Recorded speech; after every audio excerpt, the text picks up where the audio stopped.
last night, once again, was a good reminder of what the Phoenix Suns, which have not had a real, legitimate signature win in like over 2 months.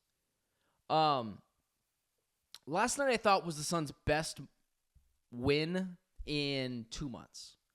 And I understand that there's this idea that the Suns team, the Charlotte Hornets, it's nothing to exactly write home about, right? But you got to be fair. I thought that was a good win last night, a really good win. This Suns team hasn't had a comeback win like that since 2 months ago against the Dallas Mavericks, a game in which you kind of got bailed out by some officiating, but you get it where you can.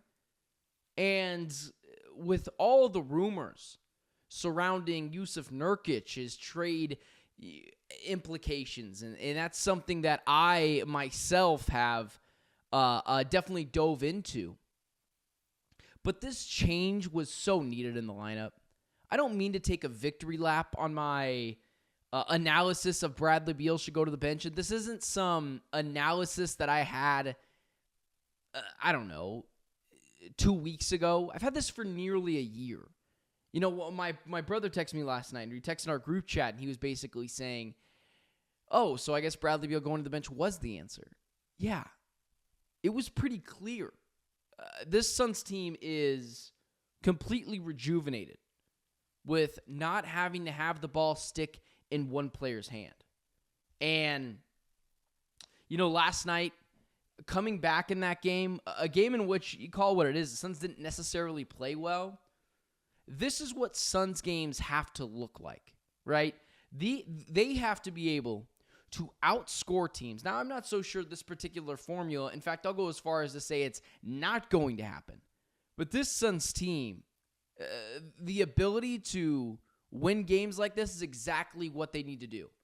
You got to outscore the opposing team by a ton. It's going to be not just double, but triple the firepower offensively. And then defensively, you got to be able to get timely stops. And that's exactly what happened last night. The Suns got timely stops.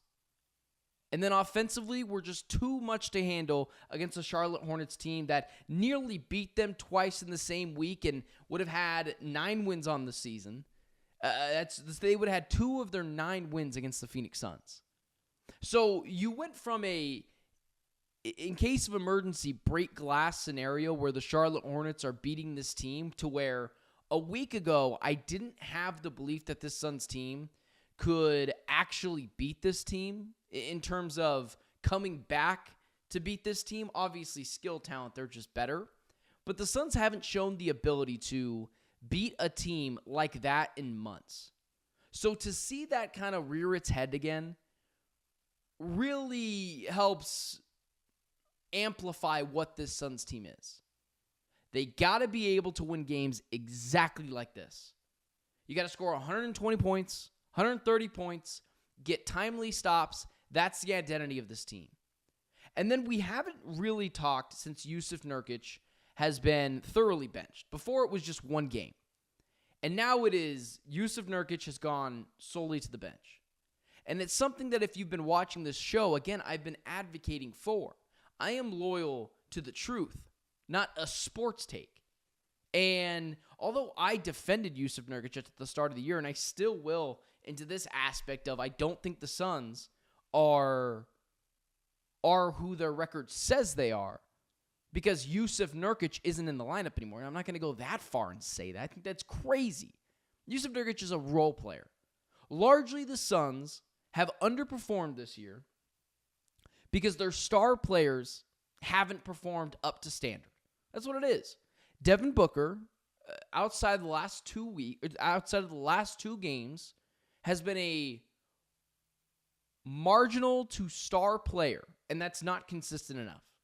He has to be an actual number 2. And Devin Booker, I got in some hot water over the weekend.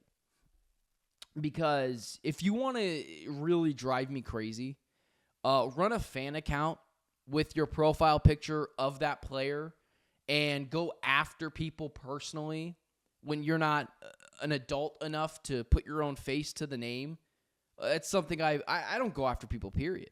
People were coming after me because a Stan account posted Devin Booker's statistics, and it had basically said, oh, washed, not an all-star. Like, first off, no one said Devin Booker was washed, but I understand fan accounts have to try to get their engagement somehow. But the argument of he should be an all-star just because we really like Devin Booker, he's not been an all-star.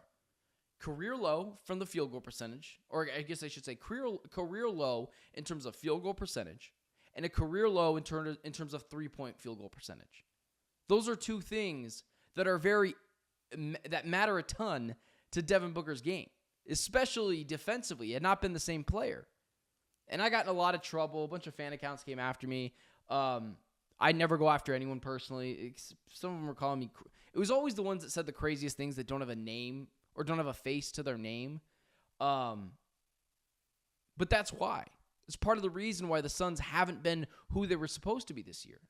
Kevin Durant's been really good, especially for his age. Bradley Beal was a square peg in a round hole in the starting lineup.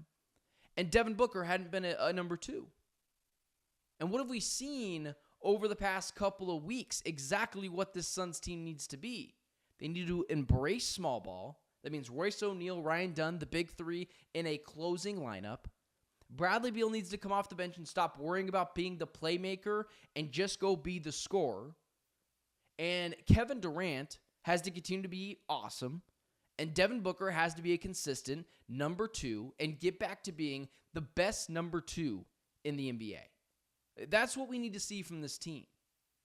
And this idea that just because you really like the Phoenix Suns, that's not exactly what they are, it's crazy. It's absolutely crazy to me.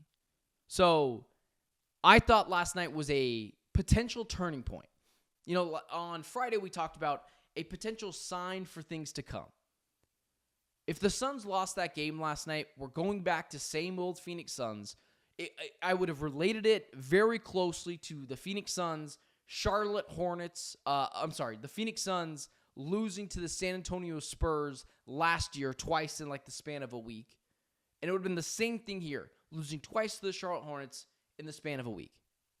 It does show, at least for this team, there is a little bit of growth, even if it's not exponential.